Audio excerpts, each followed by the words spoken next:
Hello guys, welcome back to your channel. I hope आप सब बहुत अच्छे होंगे। आज मैं आप लोगों के साथ अपने बैंकिंग अवेयरनेस की नोट शेयर कर रहा हूँ।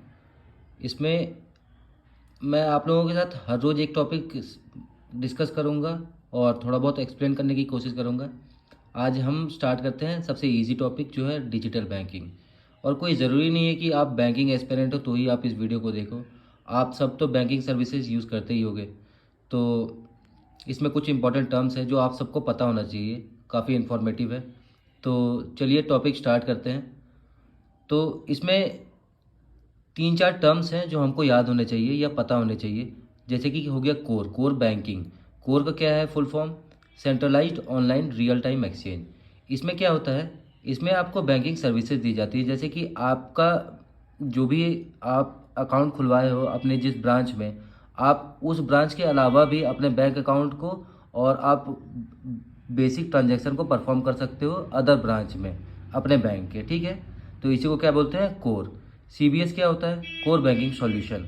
कोर बैंकिंग सॉल्यूशन क्या है? इसमें आप वर्ल्ड में कहीं भी बैठे हो और आप वर्ल्ड के किसी कोने में बैठ के अपना अकाउंट ऑपरेट कर रहे हो, इसके लिए आपको अपने बैंक ब्रांच जाने की ज़रूरत नहीं है। तो इसी को क्या बोलते हैं? Core banking solution. अब आरटीजीएस। आरटीजीएस क्या है? Real time gross settlement. इसका फुल फॉर्म हम लोगों को पता होना चाहिए, एग्जाम में पूछा भी जाता है। एनईएफटी क्या है? एनईएफटी है नेशनल इलेक्ट्रॉनिक फंड ट्रांसफ़र। अब डिफरेंस क्या है एनईएफटी और आरटीजीएस के बीच में? तो आरटीजीएस का क्या है? पहले तो इसमें क्या था, 7 बजे सुबह से लेकर के शाम के 6 बजे तक ये ऑपरेट होता था, 16 दिसंबर 2020 तक। और ये 2004 में लॉन्च हुआ है। लेकिन अब ये क्या है, 24/7 ऑपरेट करता है। इसमें मिनिमम अमाउंट आप कितना ट्रांसफ़र कर सकते हो? 2 लाख रुपए। 2 लाख से कम आप आरटीजीएस के थ्रू ट्रांसफ़र नहीं कर सकते। और मैक्सिमम लिमिट क्या है इसकी? नो लिमिट है। और ये आप सिर्फ इंडिया में पैसे अपने ट्रांसफ़र कर सकते हो इसके थ्रू। फंड ट्रांसफ़र आपका आरटीजीएस के थ्रू सिर्फ इंडिया में होगा। एनईएफटी में क्या है? एनईएफटी 24/7 ऑपरेट करता है। इसका लॉन्च ईयर था 2005। ये 48 बैचेज में, इसमें 48 बैचेज होते हैं। 48 बैचेज कैसे होते हैं? 1 घंटे में 2 बैच होता है, हाफ आवरली काम करता है ये। तो 1 आवर में जब 2 बैच हो गया तो 24 घंटे में 48 बैच हो गया। 24/7 काम कर रहा है। तो हाफ हाफ आवर का बैच होता है और उस बैच में भी लिमिट होता है। ठीक है। अब देखिए अमाउंट का क्या है, इसमें कोई लिमिट नहीं है, ना मिनिमम की ना मैक्सिमम की। और जैसे कि आप नेपाल में पैसा ट्रांसफ़र कर रहे हो एनईएफटी के थ्रू, तो आप यहाँ पे मैंने 50,000 लिखा है, लेकिन ये 50,000 से अब ये 21 अगस्त 2021 को आई थी 2 लाख कर दिया गया था। और ये मैं आपको अच्छे से एक्सप्लेन करता हूँ कैसे कैसे पैसा ट्रांसफ़र होता है नेपाल में। अगर आपके पास बैंक अकाउंट है, इंडिया का अगर बैंक अकाउंट है और आपको नेपाल पैसा ट्रांसफ़र करना है, तो आप मैक्सिमम ट्रांजेक्शन एक साल में 12 कर सकते हो। और एक ट्रांजेक्शन की मैक्सिमम लिमिट क्या है? 2 लाख रुपए है। तो मतलब अगर आपके पास बैंक अकाउंट है तो आप साल भर में 24 लाख रुपए नेपाल भेज सकते हो।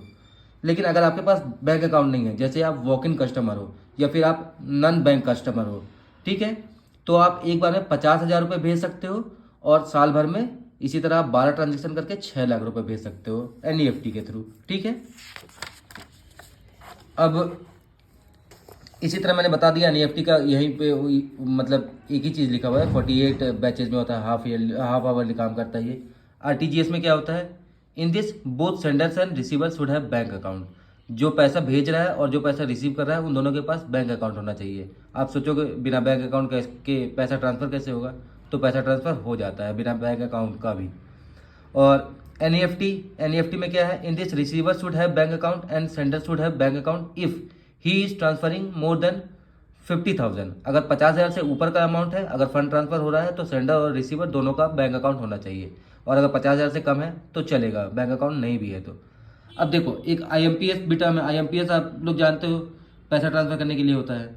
आईएमपीएस क्या होता है? Inter bank mobile payment system और इमीडिएट पेमेंट सर्विसेज। इसका इसको इंट्रोड्यूस किया था 2010 में। इसके लिए कौन सी कमेटी बैठी थी? इसके लिए कमेटी थी श्यामला गोपीनाथन कमेटी। ये एनपीसीआई के थ्रू लॉन्च किया गया है। एनपीसीआई का लॉन्च ईयर क्या है? एनपीसीआई का लॉन्च ईयर है 2007। इसको ऑपरेट कौन करता है? इसको ऑपरेट करता है आरबीआई और इंडियन बैंक एसोसिएशन। ठीक है। और एनपीसीआई का मेन काम है इसको, ये ऑपरेट करता है सारे रिटेल पेमेंट और सेटलमेंट सिस्टम को इंडिया के, ठीक है। और आईएमपीएस ट्रांसफर करने के लिए आपके पास मोबाइल मनी आइडेंटिफायर होना चाहिए जो कि 7 डिजिट का होता है। जैसे कि आप आईएमपीएस के थ्रू पैसा ट्रांसफर कर रहे हो किसी को, तो एमएमआई क्या होता है, एक कंजक्शन होता है, समझ लो, आपके मोबाइल नंबर और आईएमपीएस फंड ट्रांसफर के बीच में, ठीक है। आप पैसे ट्रांसफर करोगे तो आपको 7 डिजिट का एक ओटीपी टाइप का आएगा, वो आप जब डालोगे तो फिर आप आईएमपीएस ट्रांसफर कर सकते हो, ठीक है। अब देखो यूपीआई क्या है। यूपीआई है यूनिफाइड पेमेंट इंटरफेस। इसका लॉन्च ईयर क्या है? लॉन्च ईयर है 11 अप्रैल 2016। यूपीआई में क्या होता है? वीपीए होता है, वर्चुअल पेमेंट एड्रेस। एक एड्रेस दिया जाता है जो सबका होता है। यूज़र नेम आप बनाते हो जब यूपीआई आईडी बोलते हैं आई थिंक उसको, तो उसी को कहते हैं वर्चुअल पेमेंट। आपकी जो आईडी है उसको कहते हैं वर्चुअल पेमेंट एड्रेस। जैसे कि फ़ोनपे का याद है मुझे @YBL लगाते हो आप, तो इसी को बोलते हैं virtual payment address. Axis bank का @एक्सिस है। अब एग्जांपल के लिए जैसे फ़ोनपे किसका है? फ़ोनपे फ्लिपकार्ट का है। और एसबीआई का है एसबीआई पे। आईसीआईसी बैंक का आई मोबाइल। ये सब ऐप हैं जिनके थ्रू आप, यूपीआई ऐप है ये सब, ठीक है। अब भीम क्या है? भीम लॉन्च कब हुआ था? भीम लॉन्च हुआ था 30 दिसंबर 2016 को। 20 लैंग्वेज में लॉन्च हुआ था। इसकी लिमिट क्या है? 20,000 पर ट्रांजेक्शन, 40,000 पर डे। मतलब आप मैक्सिमम 20,000 एक बार में ट्रांसफ़र कर सकते हो और एक दिन में आप 40,000 से ज़्यादा नहीं भेज सकते, ठीक है। ई कॉमर्स में आप 1 लाख तक भेज सकते हो, मतलब ट्रांसफ़र कर सकते हो। जैसे कि आप ऑनलाइन परचेजिंग कर रहे हो कोई भी चीज़, तो आप 1 लाख तक भीम के थ्रू ट्रांसफ़र कर सकते हो। और भीम ऐप किस लिए किया जाता है? डोनेशन और गेटवे के लिए भी। ये भारत सरकार का ऐप है। अब देखो कुछ कोड्स होते हैं जैसे कि आईएफएससी कोड। आईएफएससी कोड तो सबको पता ही है, सबने सुना ही होगा। इसको क्या कहते हैं? इसका फुल फॉर्म क्या है? Indian bank system code. ये 11 डिजिट का होता है, ठीक है। ये इलेक्ट्रॉनिक फंड ट्रांसफ़र के लिए यूज़ होता है। आईएफएससी में क्या होता है? 4 अल्फ़ाबेट होते हैं और 5वां जो होता है ज़ीरो होता है, वो हमेशा ज़ीरो रहता है। बताता हूँ क्यों। और उसके बाद क्या होता है? +6 अगले जो डिजिट होते हैं वो आपके जो ब्रांच है उसका इन्फॉर्मेशन है। जैसे कि यहाँ पे देखो मैंने लिखा है मेरे ब्रांच का आईएफएससी ये है, तो SBIN 4 अल्फ़ाबेट हो गए, 5वां ज़ीरो है, उसके बाद 6 डिजिट जो है ये डिनोट कर रहा है मेरा ब्रांच, ठीक है। ये 5th इसलिए रखा जाता है ज़ीरो, ताकि फ्यूचर में अगर आपको कुछ ऐड करना हो तो इसकी जगह पे कुछ रखा जाए, ठीक है। एक होता है MICR, magnetic ink character recognition. इसको ये किस लिए यूज़ होता है? ये इसलिए यूज़ होता है चेक क्लियरिंग के लिए। आपके चेक पे देखोगे यहाँ पे कॉर्नर में, मतलब मैग्नेटिक इंक से ब्लैक ब्लैक कुछ लिखा होता है, इसी को क्या कहते हैं? MICR कहते हैं, ठीक है। देखो एक टर्म है क्लियरिंग हाउस। क्लियरिंग हाउस क्या होता है?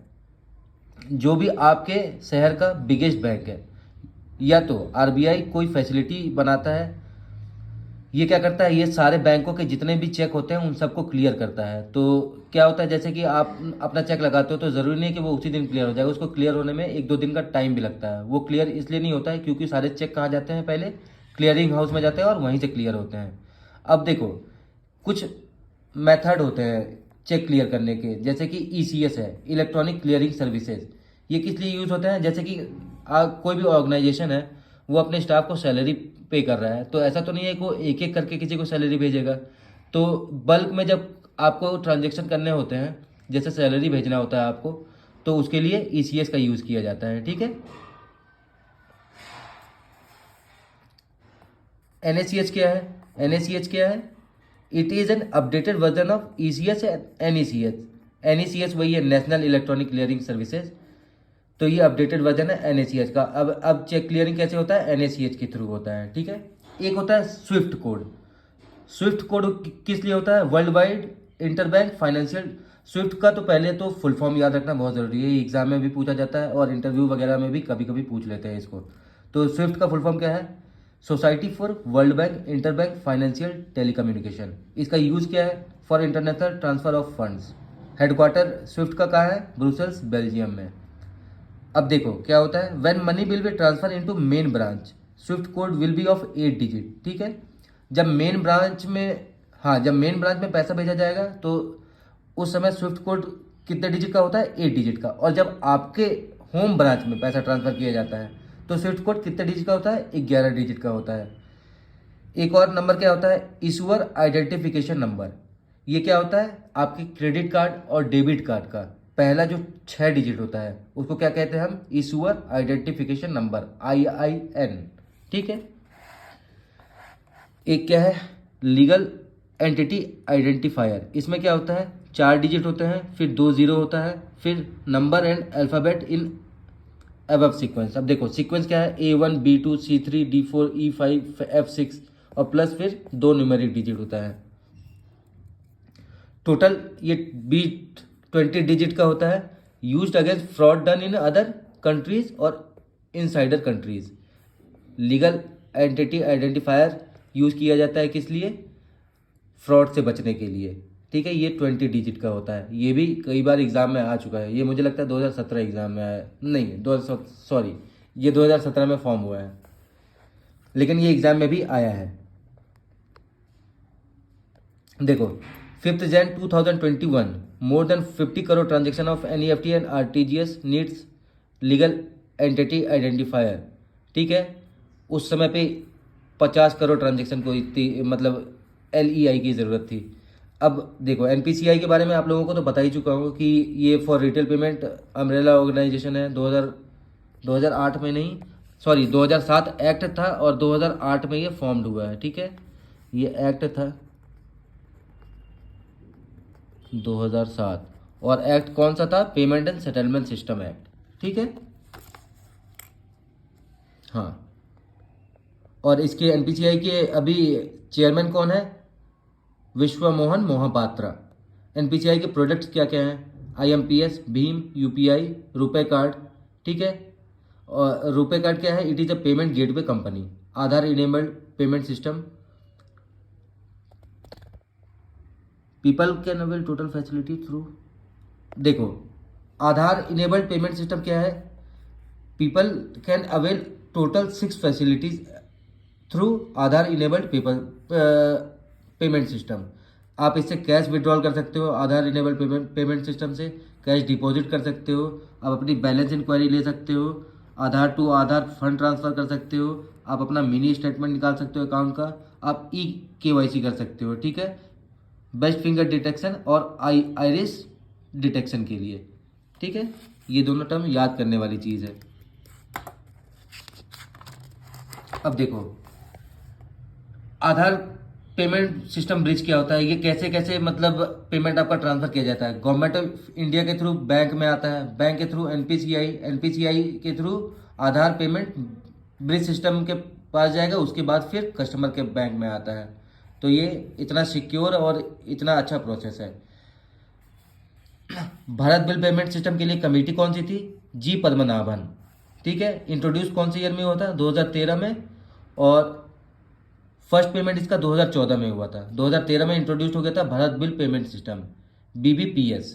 ठीक है, BBPS कैसे काम करता है, BBPS के थ्रू पहले कहा जाता है कंट्रोल यूनिट में जाता है, आपका जो भी इंफॉर्मेशन है जो भी डेटा है, कंट्रोल यूनिट फिर कहाँ भेजता है, ऑपरेटिंग यूनिट को भेजता है, और कंट्रोल यूनिट NPCI को भी भेजता है और ऑपरेटिंग यूनिट को भी भेजता है।